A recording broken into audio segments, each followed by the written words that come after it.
With regards to the amthal, right? That's the theme, al-amthal. The first one in the Quran is actually about the hypocrites. Surah Baqarah ayat 17 and 18. I actually gave a khutbah about that a few months ago, so I'm not going to repeat those points about istawqata nara, those who have a fire and so forth. I'm not going to go through that one. I gave that one talk a little while ago. So we're going to skip to the next one, which is ayat 19 and 20. Allah Ta'ala says, أو كصيب من السماء فيه ظلمات ورعد وبرق يجعلون أصابعهم في آذانهم من الصواعق حذر الموت والله محيط بالكافرين يكاد البرق يخطف أبصارهم كلما أضاء ما لهم مشوا فيه وإذا أظلم عليهم قاموا ولو شاء الله لذهب بسمعهم وأبصارهم إن الله على كل شيء قدير. So Allah Ta'ala is painting a picture here. And I want us all to think about this picture and what does it mean? This is the case of the hypocrite. Or it is like a rainstorm from the sky within which there is darkness, thunder, and lightning. They put their fingers in their ears against the thunderclaps in dread of death. But Allah is encompassing of the disbelievers. The lightning almost snatches away their sight. Every time it lights the way for them, they walk a little, they're in. But when darkness overcomes them, they stand still. And if Allah had willed, He could take away their hearing and their sight. Indeed, Allah is over all things competent. So you have a situation, a scene, dark, raining, you got the thunder, the lightning, this person putting the fingers in their ears. What does all this mean? What does each one of these elements represent? Do we think about these things? Do we take the Quran seriously? Then when the light flashes, it almost takes away their sight. They try to take a step forward and they stop. What is going on in this ayah? See, we should take this more seriously, brothers and sisters. Take the Quran seriously and say, what is Allah telling me? This is guidance from Allah. Okay, so I hope I've got your curiosity going, inshallah ta'ala. So there are a number of interpretations. That's the beauty of these situations. You can see it from different views. But I'm going to focus on one tonight, inshallah ta'ala. The rain is representing revelation consistently throughout the Quran. Why? Because just like the rain gives life to your body, revelation gives life to your soul. So it's a blessing from the sky. It comes down and it gives life. So the rain represents revelation. The darknesses, al-zulumat, plural, represents multiple tests. Why? Because when the rain comes down, it's not going to always be easy. Allah's going to test you. Dark times will come. Difficulties and trials will happen. So this is the darkness that you have to deal with. The thunder is representing Allah subhanahu wa ta'ala's authoritative voice giving commands, prohibitions, and threats of punishment. So obviously, a loud thunder boom from the sky, it's representing what? Allah Ta'ala's prohibitions and commands and so forth, and also threats. And the lightning represents the evidence proving the truth of Islam. When the sawa'iq, when the thunderclaps happen, what do they want to do? They want to put their fingers in their ears. Why is that the case? This is representing what? Willful ignorance. Because they have a dread or a fear of death, hadar al-maut, that they have this fear of death. What is this representing? This isn't representing actually dying. Everybody has fear of death naturally. This is representing they don't want to abandon their former self by submitting to Allah. They're terrified that this message will resonate, this deen will make sense to them, and will force them to transform, leave off their old ignorant self, leave off their jahiliyyah lifestyle. A part of them is going to have to die. The ignorance is bliss attitude. I'm going to have to let that part of me die. They fear improvement because that means that their old self will have to die. So this is painting the picture. And then in the next ayah, يَكَادُ الْبَرْقُ يَخْطَفُ أَبْصَارَهُم, that the lightning almost snatches away their sight.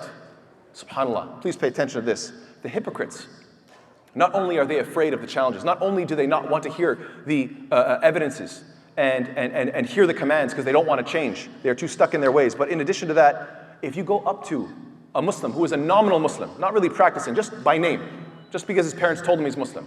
So the munafiq, the hypocrite, if you go up to him and you try to talk to him about big issues, past, present, future, where did we come from? What are we doing here? What's our purpose? Where are we going? You try to talk to them about these big concepts. Try to share with them the light. They barely have a capacity to have these conversations. It makes them uncomfortable. They don't want to appreciate and take in this light. They can barely stand it. It's almost snatching away their sight. They can only stand it for a little bit. But then, subhanAllah, Allah says, كُلَّمَا أَضَاءَ لَهُم مَشَوْا فِيهِ وَإِذَا أَظْلَمُوا عَلَيْهِمْ قَامُوا. Every time it lights the way for them, they walk a little bit therein. But then when it gets dark, they stop. What does this represent? I want to give a simple example that I'm sure many of us can relate to. Imagine you're speaking to somebody who is nominally Muslim, not practicing in their Islam. And so you say to them, look, come, let's do our salah, let's pray. And they say, I don't know, I don't like to go to the masjid, I don't want to pray. You know, I have a bunch of reasons, like I have doubts about this and I'm not sure about that, I've never understood this. They come up with a number of excuses, 2, 3, 4, 5 excuses. And then you sit there and you talk to them about number 1, number 2, number 3, number 4, number 5. You explain all of their issues away. You try to clarify things for them. And by the end of that conversation, they say, you know what, you've made so many good points, brother. Okay, fine, let's pray. So mashallah, because you gave so much light, for that brief moment, they took a step forward. Mashallah. The next time you see them, hey, so have you been keeping up with your prayers? No, I haven't, because you know, I have a whole new set of doubts. Number 1, number 2, number 3. So then you, again, patiently address point number 1, point number 2, point number 3, address their doubts. And then guess what? Okay, fine, I'll do another prayer. So again, the light comes, and what? They'll take another baby step forward. But then when you walk away, the darkness, they want to stop immediately. So this cycle repeats itself. Each time he's claiming a list of doubts that are preventing him. But the fact of the matter is, he just doesn't want any responsibilities. And so he desperately comes up with doubts just to justify his laziness. Such a person will apply Islam very briefly when the light is overwhelming, but then they'll just as soon quit and stop. The obvious question is, why don't you research your questions independently and get to the bottom of your questions? And the answer is very obvious, because they're insincere. This is exactly exposing the munafiq. Subhanallah. Then Allah Ta'ala says something very, very powerful. وَلَوْ شَاءَ اللَّهُ لَذَهَبَ بِسَمْعِهِمْ وَأَبْصَارِهِمْ. And if Allah willed, He would have taken away their hearing and their sight. What is this a reminder of? A very strong reminder to people who have this attitude. Yeah, I should practice, but I have some doubts. Yeah, I should practice, but I have some doubts. And they're always throwing around these doubts.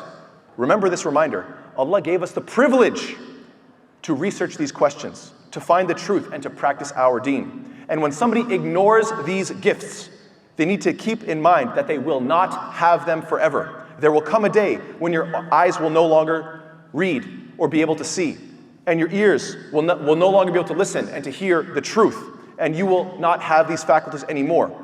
Ignore them now at your own peril, because procrastination will only last so long until Allah Ta'ala removes your faculties, takes your life, and the test will be over. Hence why Allah Ta'ala finishes by saying, Inna Allaha ala kulli shay'in qadir. Indeed, Allah is over everything, competent and powerful. He has full control over everything.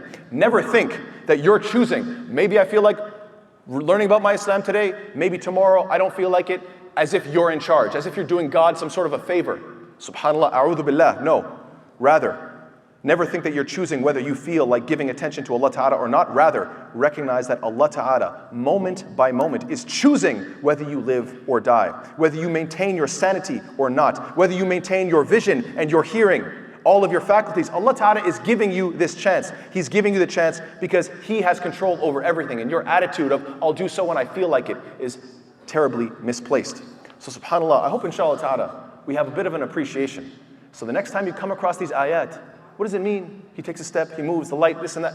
Let's not take the Quran so lightly. That we say, mashallah, it's deep, it's miraculous, it's so beautiful. What does it mean? I have no idea. Wallahi, brother, I've been reading this for 10, 20, 30 years. I have no idea what it's talking about, but it's beautiful. Look, mashallah, the Shaykh's voice is beautiful. No doubt. But the Quran is more than just the sound. SubhanAllah, brothers and sisters, let's take it seriously. Jazakumullah khairan. I hope it didn't take 10 minutes. Wassalamu alaikum wa rahmatullahi ta'ala wa barakatuh.